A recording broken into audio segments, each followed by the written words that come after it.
Olá, irmãos amigos. Mais uma vez estamos aqui, sempre gratos a Deus pelas infinitas misericórdias dele sobre cada um de nós. Espero que cada estudo, cada mensagem possa estar edificando sua vida. Este é o propósito.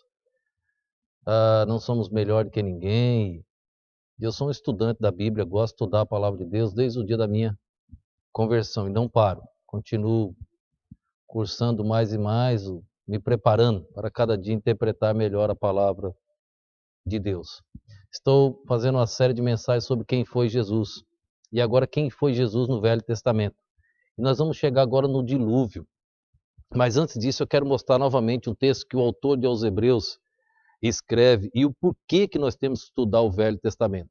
Eu quero ler aos Hebreus capítulo 11, verso 7, que diz assim, ó: Pela fé Noé, divinamente avisado das coisas que ainda não se viam, temeu, e para a salvação da sua família, preparou a arca, pela qual condenou o mundo e foi feito herdeiro da justiça, que é segundo a fé. O autor de aos Hebreus, para explicar a pessoa do Senhor Jesus, ele usa Abel, Enoque, Noé, Abraão, Isaac, Jacó, aí fala de Davi, fala de Sansão, fala de Jefté.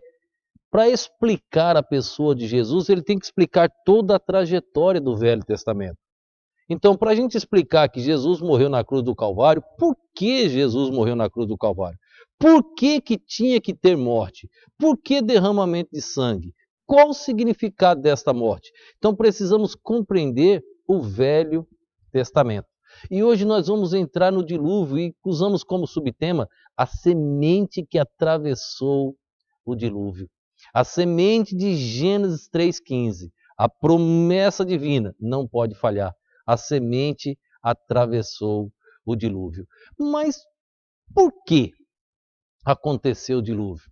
Qual o motivo da tamanha ira de Deus com a joia rara que é o ser humano criado por ele próprio?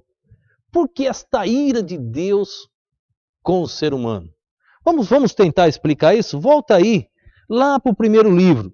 O autor de aos Hebreus fala do dilúvio, então nós vamos voltar aqui para Gênesis capítulo 4.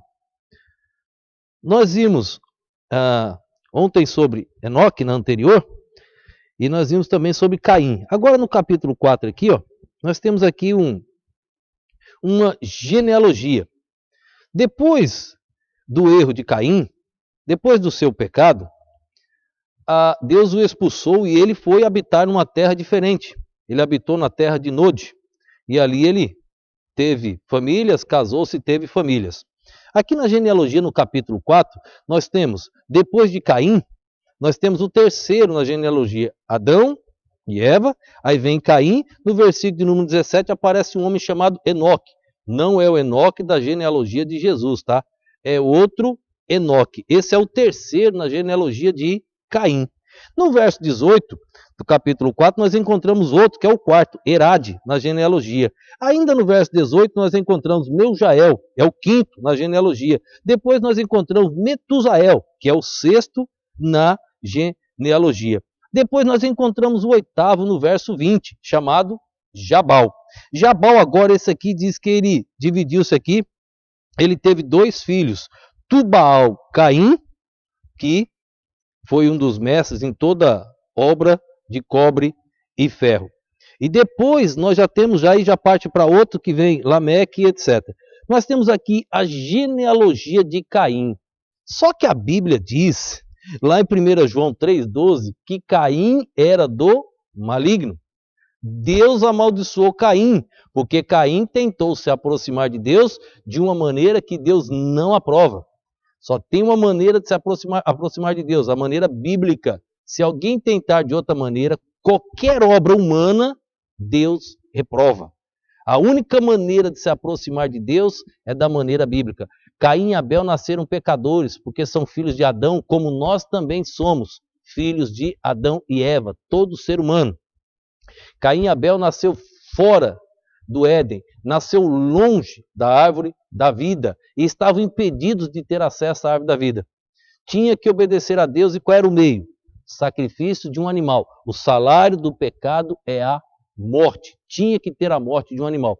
Caim não acreditou. Caim tentou se aproximar de Deus da sua maneira, Deus reprovou.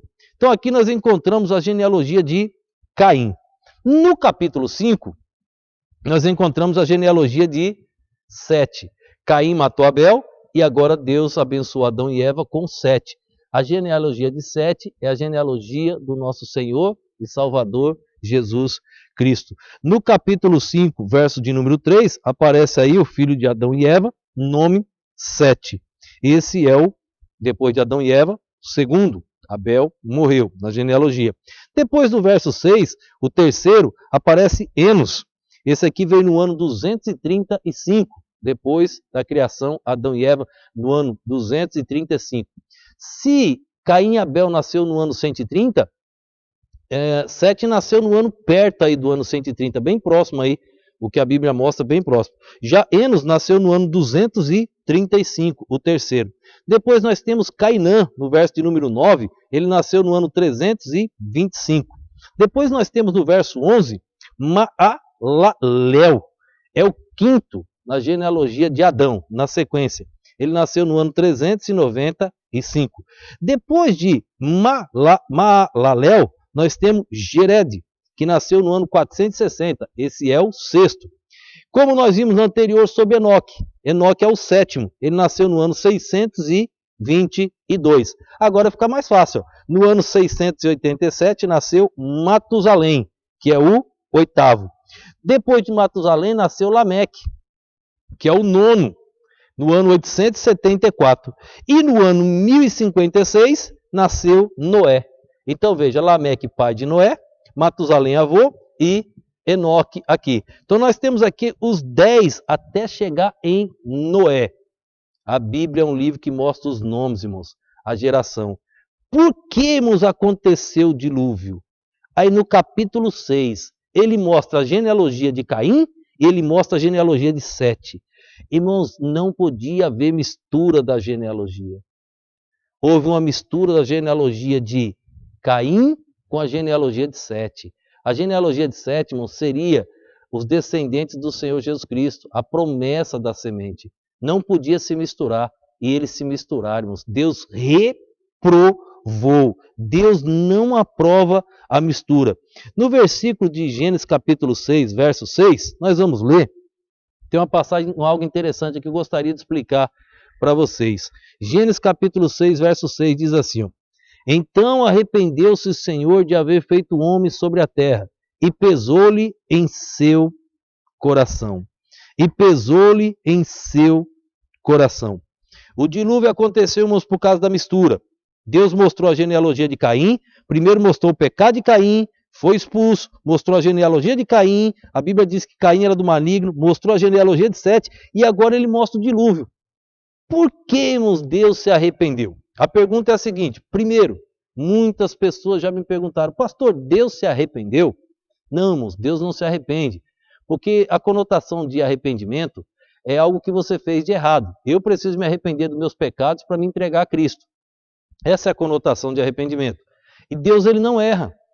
Então, se Deus não erra, como é que ele pode se arrepender? Eu quero só mostrar para vocês um slide, não, são 3, tratando sobre a questão do arrependimento. 3 não, 4. Tratando sobre a questão do arrependimento. E a primeira que eu quero mostrar para vocês é a palavra que está escrita no texto original. Não tem a tradução de arrepender-se. Não tem. O slide mostra aí. A palavra que está no texto original é nahem.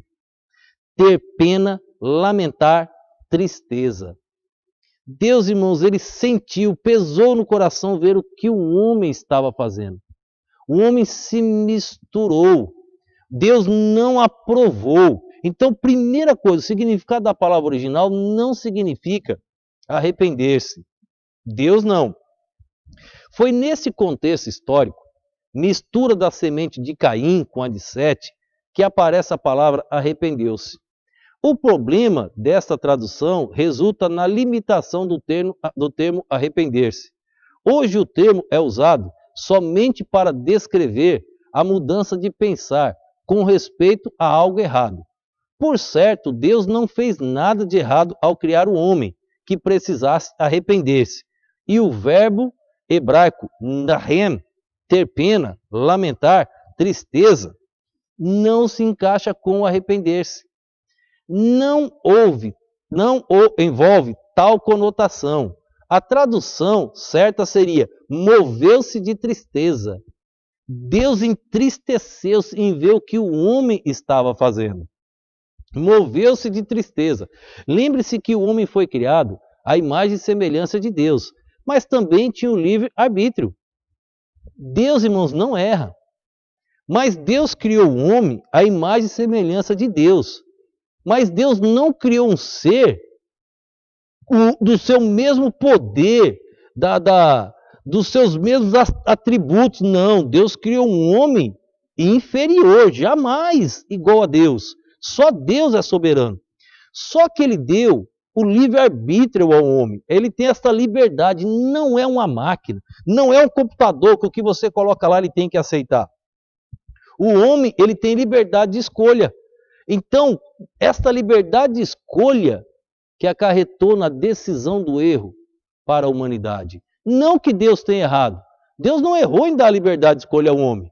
Ele deu essa liberdade para ver até onde o homem iria. E ele continua dando essa liberdade a todos nós. Você tem essa liberdade. Você tem a liberdade de escolher Jesus ou não. Você que recusa Jesus. Continuando no slide, ele diz, mas também tinha o livre-arbítrio. Por isso, de maneira alguma, Deus havia cometido um erro ao criar o homem, nem mesmo ter sido pego de surpresa com o aparecimento do pecado. Deus não foi pego de surpresa, ninguém surpreende Deus, ele é soberano. Agora ele ficou triste por ver a espécie humana, que ele tanto ama, cometendo tantos erros, a genealogia de Caim se misturando com a de Sete. Na próxima nós vamos ver os gigantes, o que aconteceu com essa mistura da genealogia, nada de anjos, não tem nada de anjos, nós vamos ver na próxima mensagem, no próximo estudo.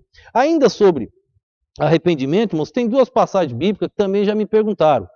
Em Números 23, 19, encontramos a seguinte afirmação: Deus não é homem para que minta, nem filho do homem para que se arrependa. Como sabemos, a Bíblia não entra em contradição. Mas então como explicar outros textos como 2 Samuel 24, 16 a 25 e também 1 Crônicas 21, 15 a 17? Deus é onisciente e em Tiago 1,17 diz que ele não muda. Sendo assim, se Deus se arrepender, estaria rebaixando o Criador ao nível da criatura, pois Deus não erra. Não podemos fazer uma interpretação literal. Devemos interpretar arrependeu-se o Senhor com um modo antropopático, bastante comum nas Escrituras Sagradas, que consiste em atribuir a Deus os sentimentos humanos. Esse termo vem de antropos, homem, e patos, paixão, emoção, sentimento, com o sufixo ismo. Vendo este modo, a aparente contradição é desfeita, pois a mudança não está em Deus, mas no homem e nas suas relações com Deus. Vejamos novamente o texto. Deus só suspendeu o castigo, isto é, fez cessar a praga que havia matado 70 mil, após haver uma mudança por parte do próprio homem Davi. Quando Davi, irmãos, cometeu aquele pecado de orgulho que tratamos nas nossas meditações sobre liderança, o que ocorreu? O texto diz que Deus se arrependeu de ter matado aqueles homens. Deus não se arrependeu. Deus mudou a atitude quando Davi reconheceu o seu erro, confessou a Deus, se dobrou diante de Deus, aí Deus, irmãos, suspendeu o castigo. Deus não mudou a atitude, ele suspendeu o castigo quando Davi reconheceu o seu erro. Quer ver usar um exemplo para você entender? Quando o nosso nome foi escrito no livro da vida? Quando nós reconhecemos que éramos miseráveis, pecadores, pela fé, nós olhamos para o Senhor Jesus e falamos: Senhor, eu preciso de Ti. Quando eu mudei a minha atitude de pecador e reconheci os meus erros, Jesus me aceitou. Deus não mudou, eu estava condenado ao inferno. Mas Deus escreveu meu nome no livro da vida na hora que eu mudei de atitude. Então Deus nunca mudou, eu mudei. Na hora que você reconhece, Deus vê a sua fé e Ele escreve o seu nome no livro da vida. Olha o último slide sobre esse assunto. Observe que Em primeiro lugar, Davi assumiu a culpa, no verso 17. Confessa o seu pecado e, na qualidade de sacerdote, intercede pelo povo, após a sua confissão e intercessão.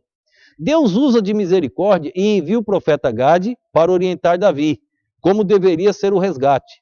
Tudo como era determinado em sua palavra. Deus instruiu Moisés sobre como levantar um censo de maneira que evitasse uma praga. Cada homem deveria pagar uma taxa de recenseamento para sustento do serviço do tabernáculo. E aí estão os textos bíblicos. É só então, após comprar a eira e os bois e construir um altar e oferecer os bois em sacrifício ao Senhor, é que a praga cessou. Houve o quê? Sacrifício. Aí a praga cessou. Daí podemos afirmar com segurança que Deus não se arrepende, pois, de acordo com o contexto, Deus não se arrependeu, apenas retirou ou suspendeu o castigo por causa da mudança de atitude de Davi. Quem mudou foi Davi, demonstrada através do seu arrependimento, confissão, intercessão e do holocausto que ele ofereceu ao Senhor. A mudança nunca é em Deus, mas no homem e nas relações do homem com Deus. Deus é imutável. Conseguiu compreender a questão de Deus se arrepender? Primeira palavra, ele moveu-se de tristeza. A palavra do que está traduzida lá, no hebraico, não traduz, não tem a conotação de arrepender-se. E segundo, Deus não se arrepende. Quem muda de atitude é o homem. Aí Deus suspende o castigo. Olha, você está condenado ao inferno. Todo ser humano nasceu condenado. Por causa de Adão e Eva. Caim, Enoque, a sequência. Mas quando você reconhece o seu erro, Deus escreve seu nome no livro da vida. Aí Deus não se arrependeu. Ele apenas prometeu que se você crer, você tem a salvação eterna. O dilúvio veio porque aquelas pessoas não creram. Aquelas pessoas não se arrependeram. E Deus teve que castigar, destruir toda a raça humana, destruir todos os vegetais, destruir tudo que tinha fôlego, por causa do pecado, da desobediência, da mistura. Não deixe isso acontecer na sua vida. Te entrega a Jesus Cristo ainda hoje. Aqui está a genealogia do Senhor Jesus Cristo. Estamos avançando e vamos chegar até o Novo Testamento, se o Senhor assim nos permitir. Vamos orar. Pai, quero te agradecer, Deus, por mais um dia de vida e pedir a tua bênção por cada um que está assistindo. Glorifica o teu nome, Pai. Que a tua palavra possa ser propagada, que o teu nome venha a ser engrandecido. Ajuda-nos, ó Deus, a vencer o poder das trevas. E assim, Deus, anunciar a salvação na pessoa do teu Filho, Jesus Cristo. Abre o entendimento de cada um, Deus, e que a tua mensagem possa ser propagada mais e mais. Eu te peço no nome e no poder do nosso Senhor e Salvador Jesus Cristo. Amém.